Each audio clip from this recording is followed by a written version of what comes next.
Hello YouTube, it's me TFR Wilderness. Welcome to my channel and welcome to the next of my Korean toy reviews. Yes, I've just received a delivery of two more KTRTs, and obviously you notice I've been doing this once a week sort of review uploads, and this is a continuation of that because obviously I'm working towards review 200, which will be my 500 subs review. So this review is going to be review number 198. So two more reviews to go, and then we're at review 200 and my 500 subs review finally.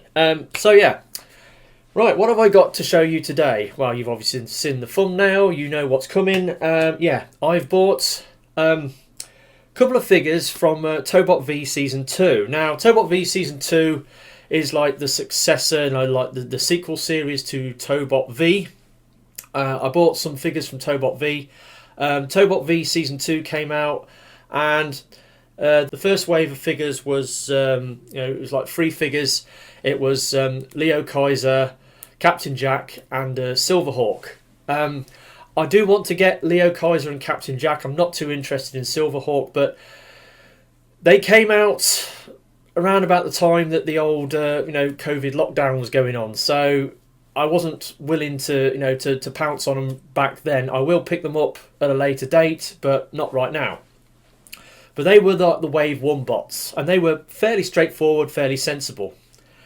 So then we get on to the Wave 2 bots, and yeah, the silly gimmick crap is starting to creep into the Tobot V toy line again. So right, so Wave 2 figures was 2 figures, and they have alternate modes. They have intermediate modes between the robot mode and the full robot mode. They have like an intermediate robot mode, and admittedly they're a bit daft and a bit silly, but I'll just show them as and when I get to them. Right, so figure I've got to show to you today is Tobot V Season 2 Classic. Now, here he is in his alt mode, but before we actually get into the figure itself, let's have a quick look at the packaging. So here's the box. As you can see, it's got character shots on the front and on the back, on the sides, and then it's got all that stuff on the bottom to say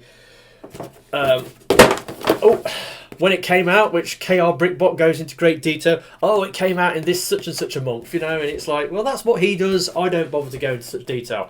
Yeah, it's pretty typical, Korean packaging. It's quite large. It's got a big plastic window in it, and it's got some nice artwork on it. And he has these sort of red colours down the side, so that's pretty cool. He does come with some accessories. He comes with his toe key, which is, as you can see, it's like a medieval portcullis stroke, turret castle entrance type thing. So that's that. He came with the instruction sheet. He came with a gold lance weapon, and he also comes with this plastic, it's some sort of like plasticized card. It's a cape to go with the big robot mode. Right, so that's that done. Okay, the figure itself. Look at this alt mode. Look at it.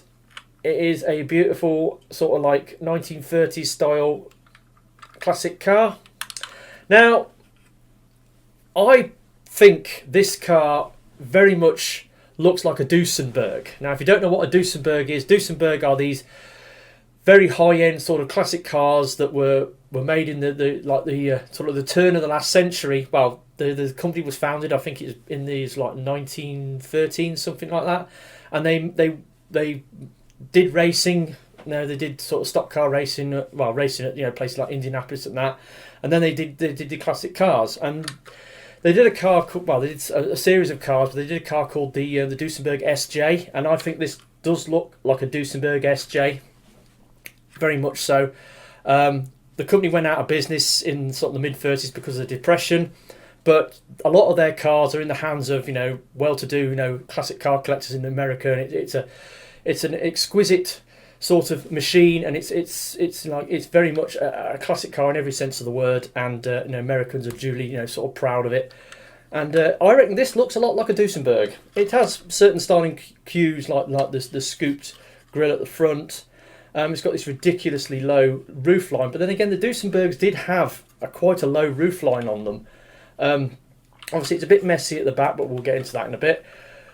But it's a beautiful, beautiful alt mode, and you know, does exactly what it says on the tin. You know, classic is his name, and he turns into this gorgeous classic car with all the black, you know, sort of like this sort of like medieval sort of tattoo on the front, and it's got all these gold sort of accents and pinstripes and lining, and it's beautiful, absolutely lovely. It's got large pinned wheels, it rolls extremely well, and as you've come to expect from Korean toys, it's big and heavy, and it looks awesome. Underneath, obviously, you've got a lot of scrunched up robot parts. Now, there's a couple of things you can do with the car mode. The tow key has a couple of pegs on the back, and you look on the back and it's got two parts here, and it does plug in like that. Now, it does look kind of daft. It kind of makes it look like a steam powered car, because they used to be, back in the days, you used to get steam powered cars where you'd have like a normal looking car at the front, and they used to have like a steam engine sort of plugged on the back, you know, with a boiler and a smokestacks, and it used to apply steam to the you know, like the engine, which would have been powering the rear wheels. So it kind of looks like that. It looks a bit stupid.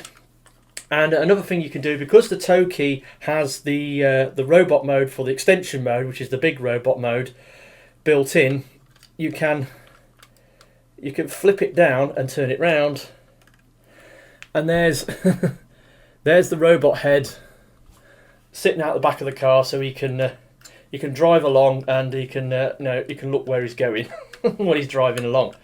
So that's a bit daft, a bit silly, but you know, it's something that it can do.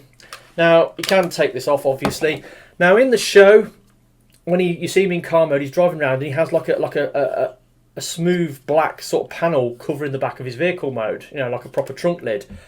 It's a shame this toy didn't come with an extra panel that you could clip over that cleaned the back of the vehicle mode up, but obviously it's got these exposed ports for you know, for the tow key.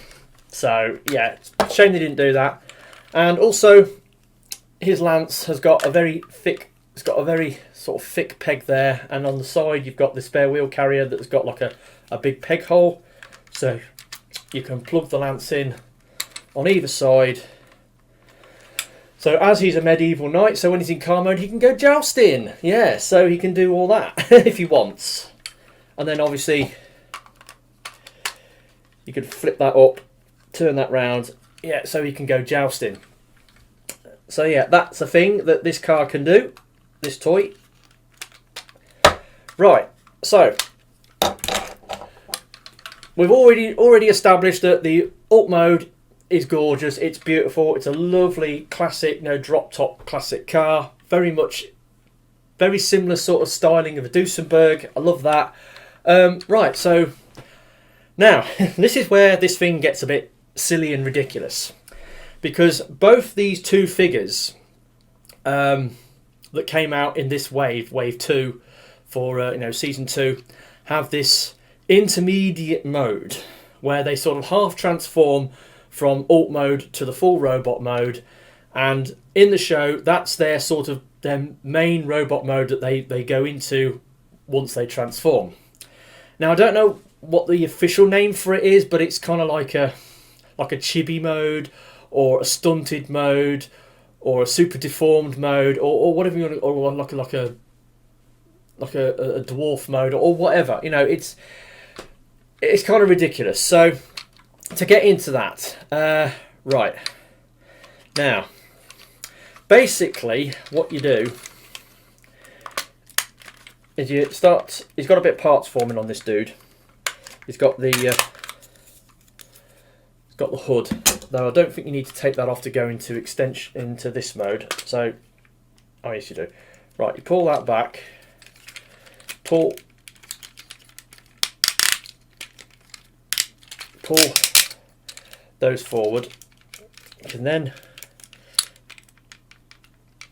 pull the arm pieces out to the side.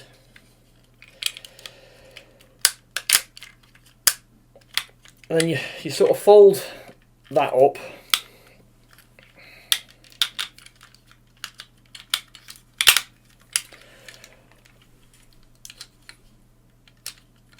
Tip that forwards. And then bring the arms round. And then you sort of get these what's it pieces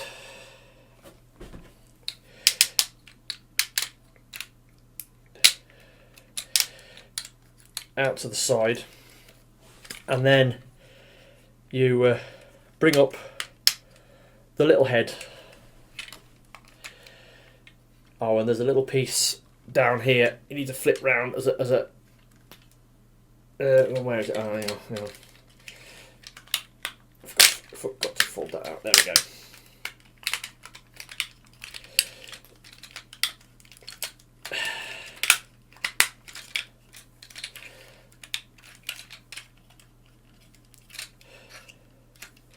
It's alright, I'm just something's not right here.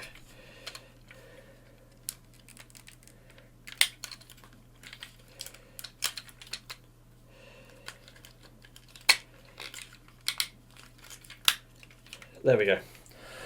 Right. Let the focus catch up. There we go. So here is Classic's stunted mode, dwarf mode, chibi mode. It's like one of those, you know, those Cyberverse Scout class figures that they did, where they had a robot mode and they didn't have a proper alt mode. They sort of half transformed into sort of like a half robot, half vehicle mode. That's basically what this is. So yeah. Now you look at him, and obviously the back of the car becomes his sort of legs. Well, they're not exactly legs. It's like a trolley that he rides around on. Now it's got like a little peg there that it will sit up like a support, and then it's got these little stunted little head. It has got light piping. It does have light piping. And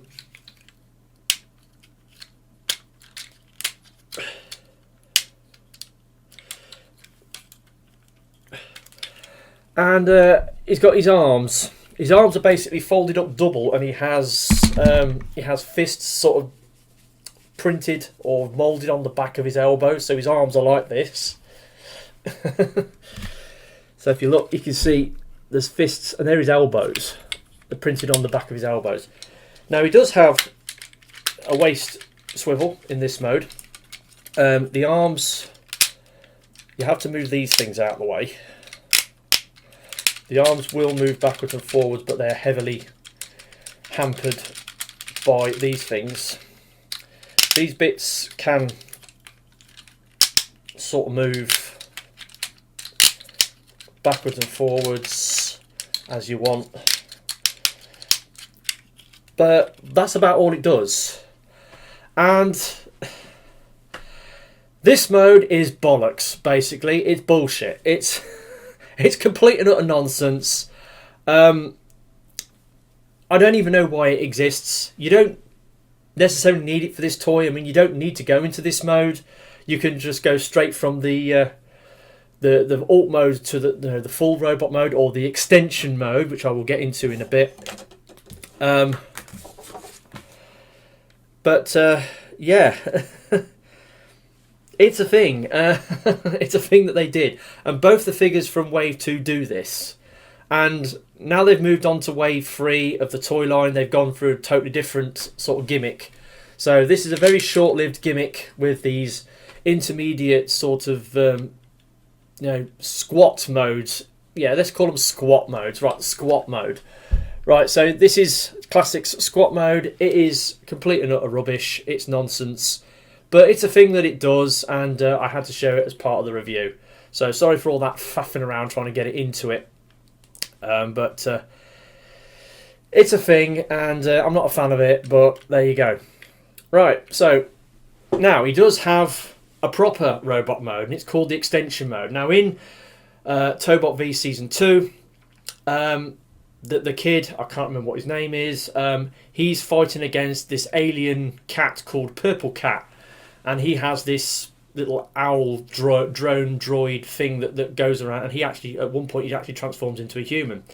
But anyway, he's come to Earth and he's trying to steal some powers. I mean, there's some sort of, I mean, this was in Season 1 as well. I mean, it's like power crystals. They're after some sort of power crystals. It's in Metallians as well. They're all going on about power crystals. They're all trying to get control of these power crystals.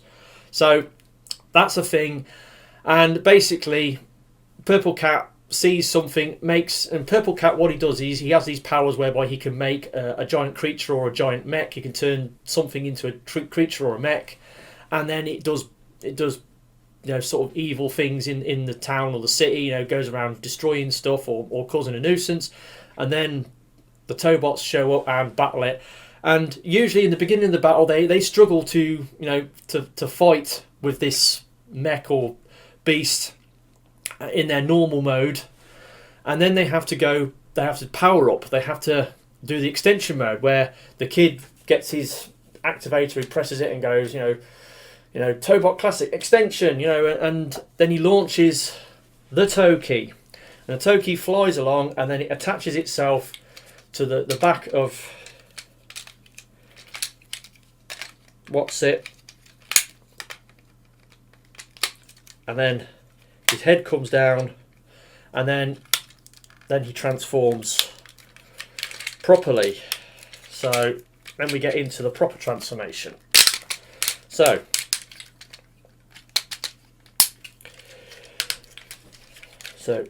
turn that round, and then we've got legs pop out.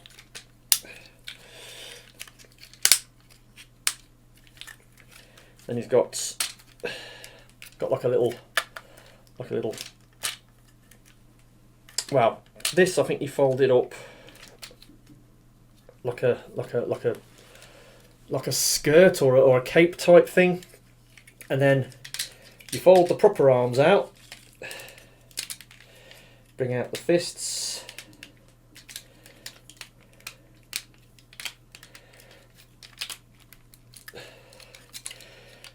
And then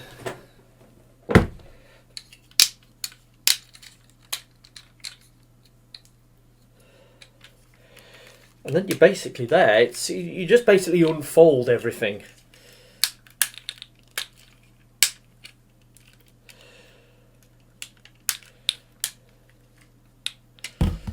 Let's just make sure I've got the legs right.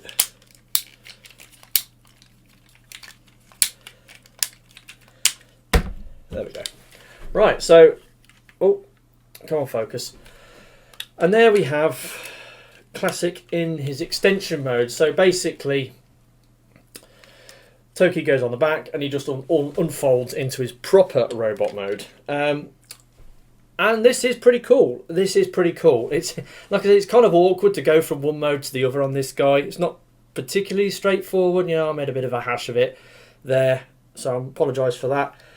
Now, it does have a bit of parts forming. The car hood becomes a shield. So little peg pops out, and then there's a space on his arm.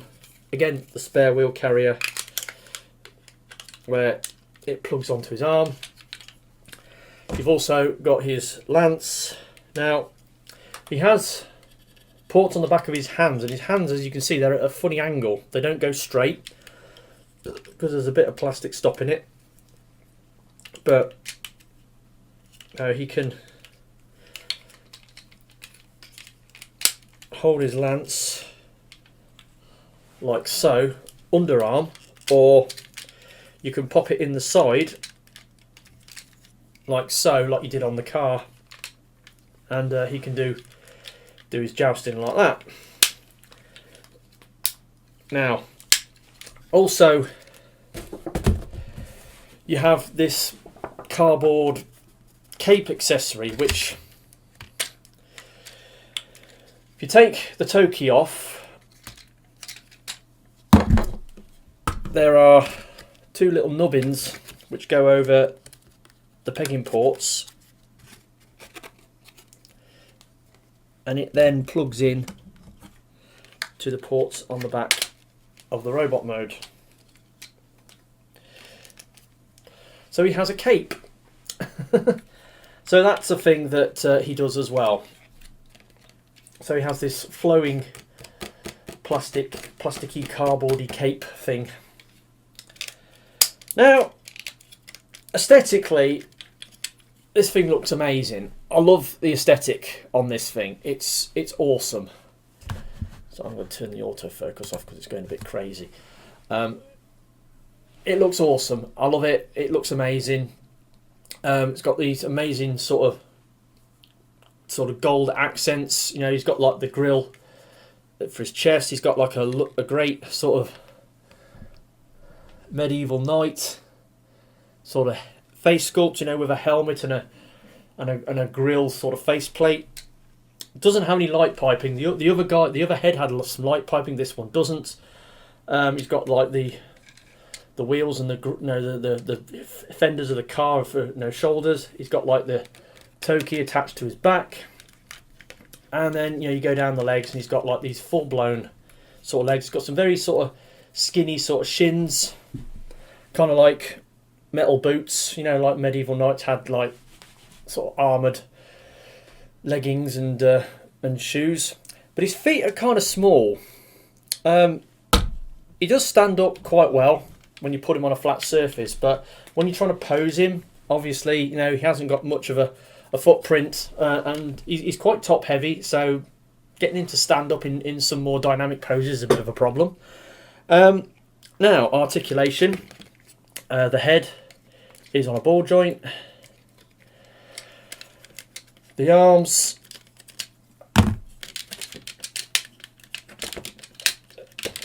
now you can move this out of the way, so the arm will go all the way round. It can go up and down, but obviously you have to move this shoulder piece out of the way.